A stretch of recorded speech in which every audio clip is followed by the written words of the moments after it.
আচ্ছা, এখানে প্রধান আসামি কাকে করা হচ্ছে? এইটা প্রধান তো আপনার ইসের আসামি কি বলেন না, হুকুমের 1 নম্বর আসামি তো ভাই প্রার্থী নিজে, যে প্রার্থী ছিলেন সে নিজে হুকুমের 1 নম্বর আসামি। হ্যাঁ, মামুনুল হক।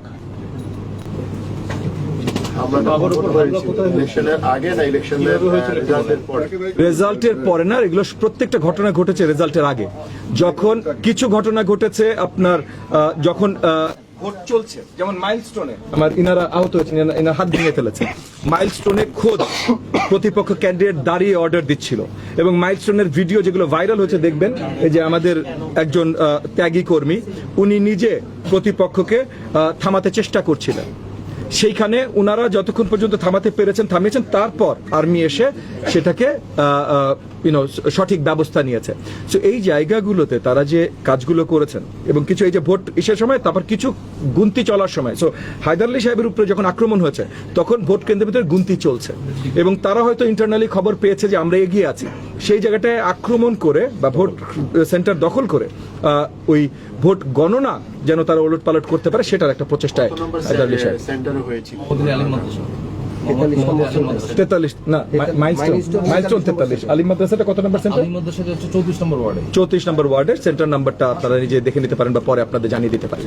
সো এই অবস্থানগুলো আপনাদেরকে পরিষ্কার করে জানাবার জন্য আজকে আমাদের এই প্রেস কনফারেন্সটা ডাকা, এবং যেটা আমি আপনাদেরকে প্রথমেই পরিষ্কার করলাম যে আজকে এখানে হায়দার আলী সাহেবের পরিবার ওনারা অ্যাটেম্পট টু মার্ডার মামলা করবেন, বাকি সকলে তাদের উপরে যে আক্রমণ হয়েছে টেরোরিজম অ্যাক্টের আন্ডারে বা যে অ্যাক্টের আন্ডারে এই মামলাগুলো হয়, তাদের ওই থানাগুলোতে আদাবর থানা, মোহাম্মদপুর থানায় ইমিডিয়েটলি এই মামলাগুলো দায়ের করা হবে। আপনাদের কোনো প্রশ্ন থাকলে করতে পারেন। প্রশ্ন করতে চাই, রাজনৈতিক মামলাগুলোতে গণহারে অনেক বেশি আসামি করা হয়, এই ক্ষেত্রে কি তাই হবে নাকি আপনারা সুনির্দিষ্ট করে চিহ্নিত করতে পেরেছেন কারা এই হামলাগুলো করেছে? যে এলাকাগুলোতে যতজনকে তারা চিহ্নিত করতে পেরেছেন সেই নামগুলো আমরা থানায় দিয়ে দেব। যেখানে চিহ্নিত করা যায়নি, কারণ অনেকগুলো আমরা দেখেছি আপনার মানে জাস্ট র্যান্ডম, আপনি যদি এমন করে বলেন, এমন হতেই পারে যে আমার প্রতিপক্ষ যেহেতু কয়েকটা মাদ্রাসা পরিচালনা করেন, সেই মাদ্রাসার ছাত্রগণ হতেই পারেন, কিন্তু মানে পরিচিত চেহারা না, এরকম অনেক জায়গায় ছিল, অনেকগুলো সেন্টারেই ছিল। সো পরিচিত চেহারা যেখানে না, সেখানে যতখানি আইডেন্টিফাই করা যায় সেই হিসেবে যেভাবে পুলিশ অফিসিয়ালি মামলা নিতে পারে বা নেবে সেই হিসাবেই করা হবে।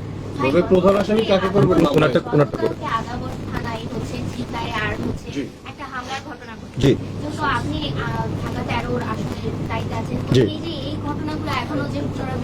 জি পুনরাবৃত্তি না, গতকাল একটা খুবই দুঃখজনক ঘটনা ঘটেছে। এই ছিনতাই হওয়ার সঙ্গে সঙ্গে যখন এটা সম্বন্ধে আমি জানতে পারি, আমি ইমিডিয়েটলি আপনার দায়িত্বপ্রাপ্ত থানা আদাবর থানার যিনি এক মেইন ওসি ছুটিতে আছেন, আগামীকাল আসবেন, দায়িত্বপ্রাপ্ত ওসির সাথে কথা বলি, ডিসির সাথে কথা বলি। গতকাল রাতেই মেইন আসামি একজন নাম রাসেল নামক একজন, রাসেল সহ আরো 4 জনকে ইতিমধ্যে অ্যারেস্ট করা হয়েছে, এবং আমি পরিষ্কার করে জানিয়ে দিয়েছি, কারণ কোথায় কোথায় নাকি আমার সাথে ক্যাম্পেইন করতে রাসেলের ছবিও পাওয়া গেছে। আমার সাথে ক্যাম্পেইন হাজার হাজার মানুষ করেছে, অনেক দুষ্ট মানুষ হয়তো করেছে দেখানোর জন্য, আমার সাথে একটু ছবি তোলার জন্য, যে দেখাবে যে এমপি সাহেবের কাছের আমি। না ভাই, আমার কোনো কাছের লোক নাই, আমার কাছে শুধুমাত্র জনগণ।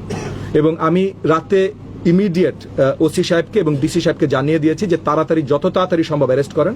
এমব্রয়ডারি মালিক সমিতি, মানে যাদের উপরে আক্রমণ হয়েছিল, এমব্রয়ডারি মালিক সমিতির সাথে আজকে 4টার সময় আমি মিটিং রেখেছি, তাদের সাথে বসবো, বৃহত্তর তাদের যত ঝামেলা আছে সবগুলো নিয়ে আরো পরিপূর্ণভাবে জানতে চেষ্টা করব, এবং সেটা রিলেটেড আমরা ডিসি ভারপ্রাপ্ত ওই জায়গায় জোনগুলোর ওসিদের সাথে কথা বলবো।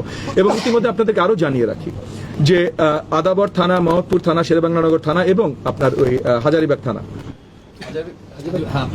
হাজারীবাগ থানার কিছু এলাকা আমার এরিয়াতে পড়েছে। এই 4টা থানার ওসিদের সাথে ইতিমধ্যে কথা বলেছি যে তাদের আরো পর্যাপ্ত পরিমাণে শক্তিশালী হতে, কারণ আর্মি ক্যাম্পগুলো সরে যাচ্ছে, শক্তিশালী হতে কি কি প্রয়োজন তারা আমাকে তালিকাভুক্ত করে জানিয়েছে। তাদের লোকজন কত প্রয়োজন, গাড়ি কত প্রয়োজন, কি কি কত প্রয়োজন, এগুলো ইতিমধ্যে আমরা কমিশনার অফিস এবং আইজির অফিসের সাথে কমিউনিকেট করেছি।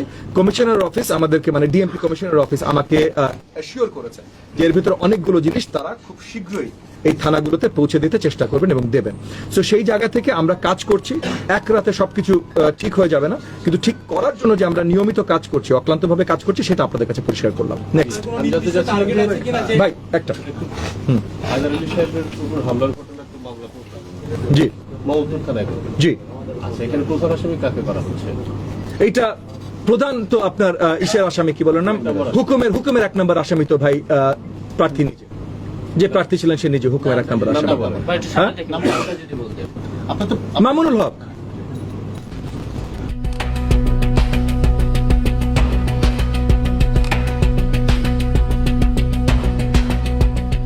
দিনাজপুর টিভি, মানুষের জীবনের কথা বলে।